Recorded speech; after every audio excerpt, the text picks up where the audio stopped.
Albert Einstein once said, "If you can't explain it simply, you don't understand it well enough." And while the art and science of getting jacked can be very intricate with many moving parts, we must take the time to periodically identify the core basics that bring us the majority of our gains. Not only will this keep us focused on what matters most, but it will stop us from chasing new fads, hacks, or shortcuts that ultimately end up costing us in the end. When it comes to weight training to get jacked, we've scrutinized various movements and have identified the top 5 exercises you need to look jacked. If you make these movements the bread and butter of your weight training and focus on progression over time, you'll have a muscular physique in no time. You'll have fewer exercises that you'll need to learn how to do with perfect form, and you'll become a master at executing these lifts. The commonalities between the 5 lifts are they are compound lifts that train multiple muscle groups at the same time. They often involve engaging your core for stability, which will indirectly train and strengthen the core. And they are often performed with a barbell, allowing you to load heavier weight when you lift. So let's get into the 5 exercises. Number 1, deadlift. We're gonna set this list off with the king of all compound exercises, the deadlift. We were hard pressed to find another movement that trained as many muscle groups in a single lift. The deadlift trains the hamstrings, glutes, lower, middle, upper back, upper traps, forearms, and core. Now that's a long list of muscle groups in a single lift.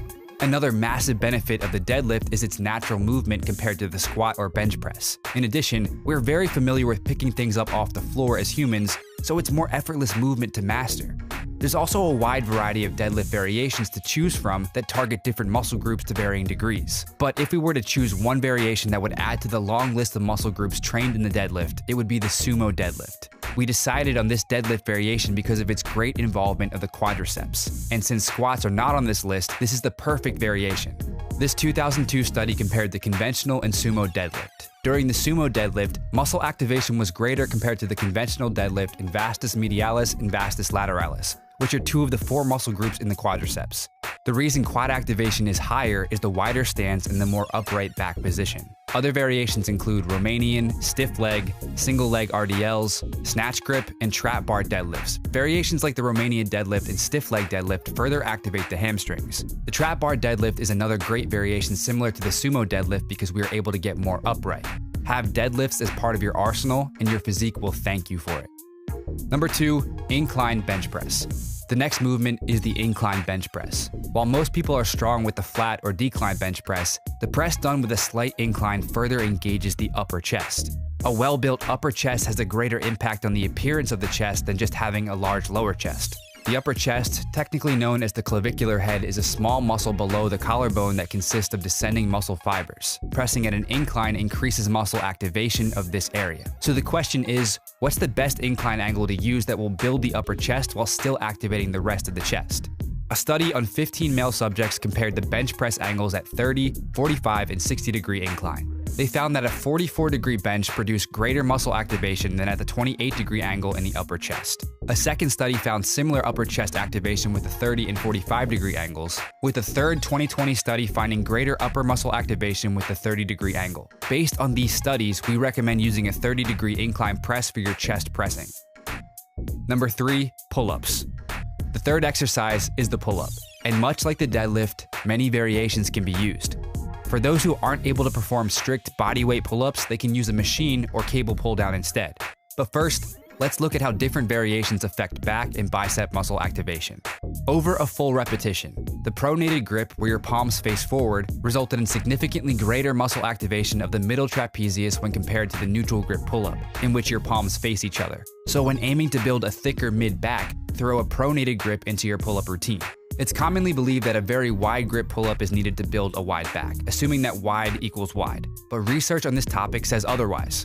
This 2014 study had 15 men perform 6 rep max in the lat pull-down with narrow, medium, and wide grips at 1, 1.5, and 2 times shoulder width. There was similar muscle activation between grip widths for lats. Therefore, with similar muscle activation at the various grips, lifters can expect similar gains with a grip width of 1 to 2 times shoulder width. With that said, we would recommend the grip you prefer, starting slightly wider than shoulder width apart. However, there's no need to go very wide, especially if you experience shoulder discomfort at that width. Instead, use a width that works for you and mix up the pull-up variations in your training. Number 4, standing dumbbell overhead press. The fourth exercise is the standing dumbbell overhead press. The reason we recommend performing this in the standing position is that it engages the core. The reason we recommend dumbbells is that it allows for more freedom with the hand position. There's also research showing greater overall muscle activation in the shoulders when done standing with dumbbells. A study conducted in Norway compared muscle activation in barbell and dumbbell shoulder presses performed seated and standing. They found that the overhead press done standing with dumbbells required the greatest stability. This leads to the highest neuromuscular activity of the deltoid muscles. However, this was the exercise with the lowest 1 rep max strength. Electromyogram activity was measured in different parts of the deltoid, and these were the findings. For the anterior deltoid, electromyogram activity was about 11% lower for seated barbell versus dumbbell, about 15% lower in standing barbell versus dumbbell, and about 8% lower for seated versus standing dumbbells. For the medial deltoid, electromyogram activity is about 7% lower for standing barbell versus dumbbells, about 7% lower for seated versus standing barbell, and 15% lower for seated versus standing dumbbell. For posterior deltoid, electromyogram activity was about 25% lower for seated versus standing barbell, and about 24% lower for seated versus standing dumbbells. For biceps, electromyogram activity was about 33% greater for seated barbell versus dumbbells, 16% greater for standing barbell versus dumbbell, and about 23% lower for seated versus standing dumbbells. For triceps, electromyogram activity was about 39% greater for standing barbell versus dumbbells and about 20% lower for seated versus standing barbell. 1 rep max strength for standing dumbbells was about 7% lower than standing barbell and about 10% lower than seated dumbbells. While the overhead press with the barbell had a greater 1 rep max, we are going with dumbbells since the focus is muscle mass. But feel free to mix the barbell and dumbbell overhead press if you're interested in maximizing both strength and size in the shoulders. Number 5, dips. The fifth and final exercise we'll look at is the dip. The dip is an excellent exercise for building the triceps, which make up a significant portion of the arm. A big benefit of the dip as opposed to isolated tricep exercises is that it also trains the lower part of your chest, which complements the incline press we discussed earlier. For the dip, instead of leaning forward, maintain a more upright position. By staying more upright, elbow flexion increases, increasing the dip's range of motion. While leaning forward looks cool and can add to chest training, the vertical position is better for the triceps in the long run. A common mistake many lifters make with bodyweight exercises is not loading the movement over time. Once you can perform 15 or more bodyweight dips with good form, it's time to use a weighted dip belt or a dumbbell between the legs and train the dip like any other compound lift, which is adding load and training it with various reps. So to recap, the top 5 movements are the deadlift, incline bench press, pull-up, standing dumbbell overhead press, and the dip. These are the top 5 movements we recommend making the foundation of your training. Of course, you can add more exercises to develop your physique further, but by boiling things down to core basics, you'll always know which movements deserve the most attention when it comes to getting jacked. Did you find this video helpful? If so, click the like button below as it'll genuinely help out the channel.